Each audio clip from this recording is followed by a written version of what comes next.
Dictation start now. Sir, some days ago I had the honor of presenting to the House the report of the Planning Commission on the second 5-year plan. I presume that many members have read it since then, either fully or in parts. I have now the honor to move the following resolution.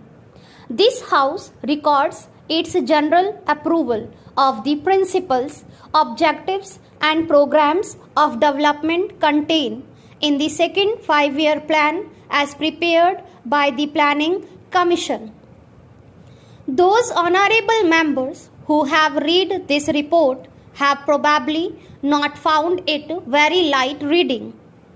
A report of this type can hardly be termed light reading, although I believe there are many parts of it which are existing reading. Few of us can say that we agree with every single word in this report and with every single proposal. A report of this type is the product of the labor of a great many persons, not only members of the Planning Commission, but a vast number of other people who have been consulted. Among them are experts of our own country and of foreign countries and other representing various interests and professions in the country. As with all joint products, there is an attempt to meet different viewpoints. I hope this House will view the report as a whole, keeping in mind the unity of approach, objectives, methods and principles underlying it, and not so much the details.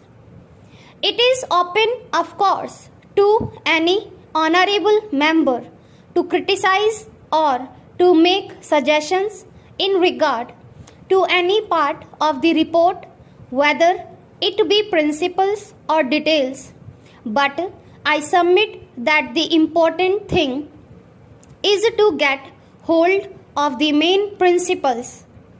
I propose, therefore, to deal with the broad principles only. The subject of this report is obviously not only of the highest importance, but something that produces in me very great excitement. It is an existing subject because it deals with the future of 360 millions of people. To some extent, that future will affect the future of other countries and even of the rest of the world. It therefore becomes an enthralling and exciting subject. We are engaged in the shaping of the future of India. Surely there could be few subjects more exciting than this. It is therefore with a sense of the burden of history that I face this problem.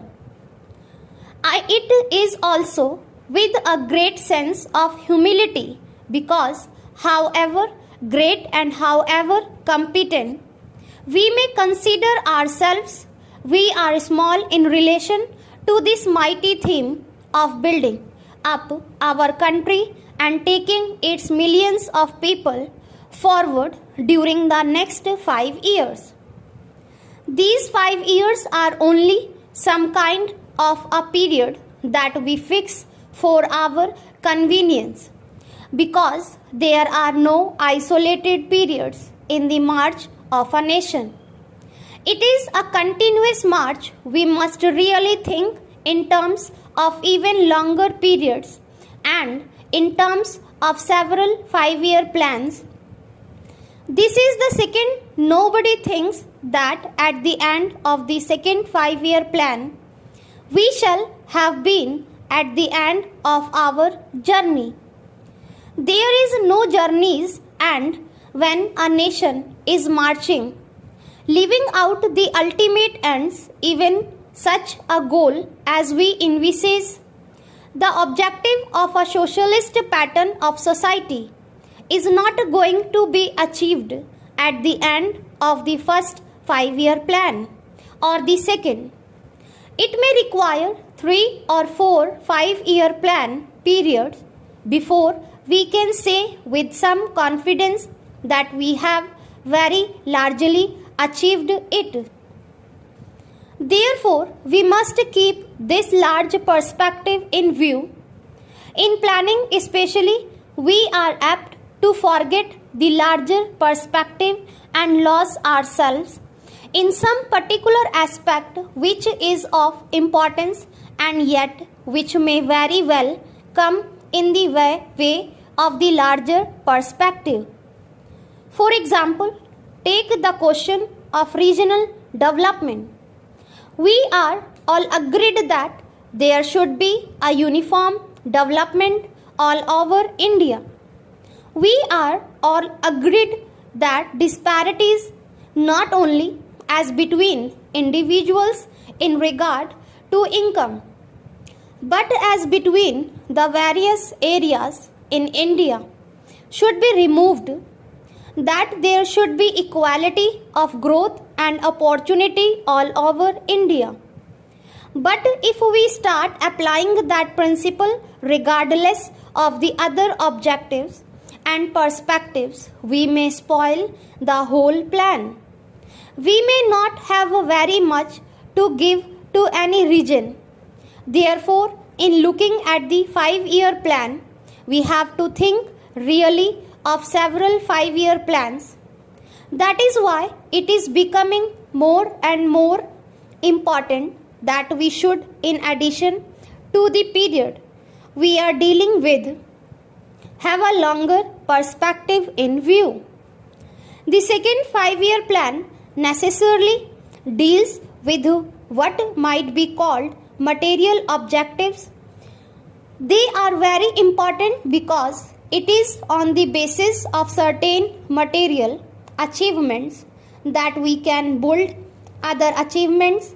The plan deals to some extent, no doubt, with culture and like matters. Nevertheless, it confines itself chiefly to material advance. That does not mean that we attach no importance to other aspects.